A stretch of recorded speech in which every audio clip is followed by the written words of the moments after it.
Hello students, welcome to our channel CSIT Academy. Web development using PHP का second lecture आज है. So let's start the video.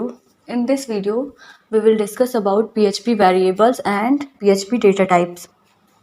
So let's start. PHP variables. A variable can have a short name like X and Y or more descriptive name like age, car, name, total, volume.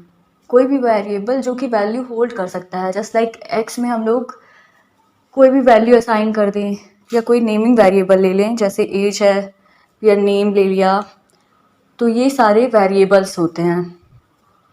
तो अब हम लोग देखते हैं PHP में कैसे variable को हम लोग डिक्लेयर करते हैं या उसका नेमिंग रूल्स देख सकते हैं. A variable start with a dollar sign followed by a name of the variable. A variable name must start with a letter or the underscore character. A variable name cannot start with a number.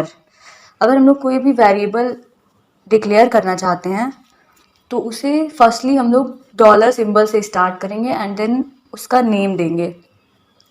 और जो variable name होगा उसमें numbers होंगे, letters होंगे और underscore characters होंगे. और हम लोगों को कोई भी वेरिएबल डिक्लेयर करने से पहले ये रिमेंबर रखना है कि जो वेरिएबल नेम है वो नंबर से स्टार्ट नहीं होना चाहिए. वेरिएबल को अगर हम लोग स्टार्ट करना चाहते हैं तो उसके लिए हम लोग लेटर्स का यूज़ करेंगे और अंडरस्कोर कैरेक्टर का यूज़ करेंगे.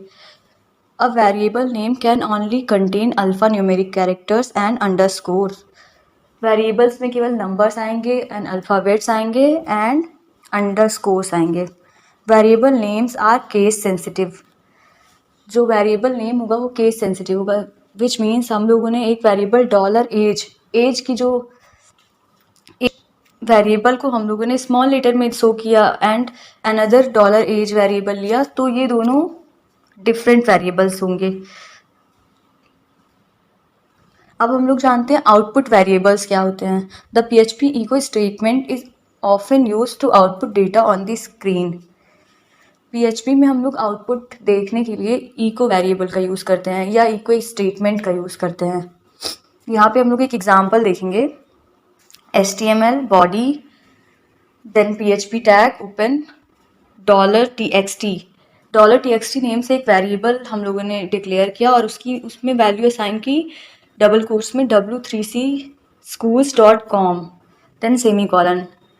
देन हम लोगों ने ये जो डॉलर टेक्स्ट वेरिएबल लिखा उसे इको स्टेटमेंट में पास कर दिया. इको डबल कोट्स में I love $txt then semicolon then PHP tag close then body close HTML close. फिर उसका आउटपुट देखिए आई लव w3c.com. देन यहाँ पे एक्सक्लेमेशन मार्क जो कि इको स्टेटमेंट में दिया था. तो ये था एक PHP वेरिएबल का एग्जाम्पल. और ऐसे हम लोग एक अनदर एग्जाम्पल देखेंगे कि हम लोग और किस तरह इको में पास कर सकते हैं. तो यहाँ पे देखिए $txt की वैल्यू दी है w3c.com देन सेमीकोलन. फिर इको में हम लोगों ने एक डबल कोट्स ओपन किया I love then double quotes close then dot फिर $txt variable then dot then double quotes में हम लोगों ने एक्सक्लेमेशन मार्क दिया then semicolon then PHP tag close. तो हम लोग कोई भी स्ट्रिंग को अगर अलग करना चाहते हैं या उसे सेपरेट करना चाहते हैं एक दूसरे से तो PHP में हम लोग डॉट सिंबल का यूज़ करते हैं. यहाँ भी वही आउटपुट आया एज द सेम जैसे कि हम लोगों ने ऊपर वाले एग्जाम्पल में देखा था, बट यहाँ पे हम लोगों ने इको स्टेटमेंट में जो भी स्टेटमेंट पास की है उसे लिखने का वे जो है वो डिफरेंट है. PHP is a loosely typed language. हम लोगों ने जो एग्जाम्पल देखा उसमें हम लोगों ने देखा कि PHP जो है वो लूजली टाइप्ड है, विच मीन्स इसमें डेटा टाइप देने की ज़रूरत नहीं होती है कि उसके कोई भी वेरिएबल अगर डिक्लेयर कर रहे हैं तो उसके आगे हम लोगों को ये भी डिक्लेयर करना पड़ेगा कि ये इंटीजर टाइप का है या फ्लोट है या कैरेक्टर है. तो ये लूजली टाइप्ड लैंग्वेज है. In other languages such as C, C++ and Java, the programmer must declare the name and type of the variable before using it. अगर हम लोग C या C++ Java का एग्जाम्पल लें तो उसमें हम लोग कोई भी वेरिएबल अगर डिक्लेयर करना चाहते हैं तो उसे डिक्लेयर करते टाइम हम लोगों को उसका टाइप भी देना पड़ता है. बट PHP में हम लोगों को डायरेक्ट वेरिएबल नेम दे देंगे डॉलर सिंबल से स्टार्ट करके, तो वो लूजली टाइप लैंग्वेज है। अब हम लोग जानते हैं PHP वेरिएबल स्कोप क्या होता है। इन PHP variable can be declared anywhere in the script. हम लोग PHP में वेरिएबल्स को कहीं भी डिक्लेयर कर सकते हैं। The scope of a variable is a part of the script where the variable can referenced use. हम लोग वेरिएबल को यूज़ करने के लिए उसे कहीं भी पास कर सकते हैं। PHP has 3 different variable scope: local variable, global variable and static variable. तो global variable which means हम लोग उसे within a function या outside of the function भी यूज़ कर सकते हैं।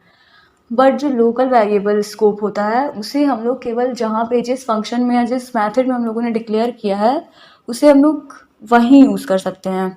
आउट ऑफ द फंक्शन उसका कोई यूज़ नहीं है।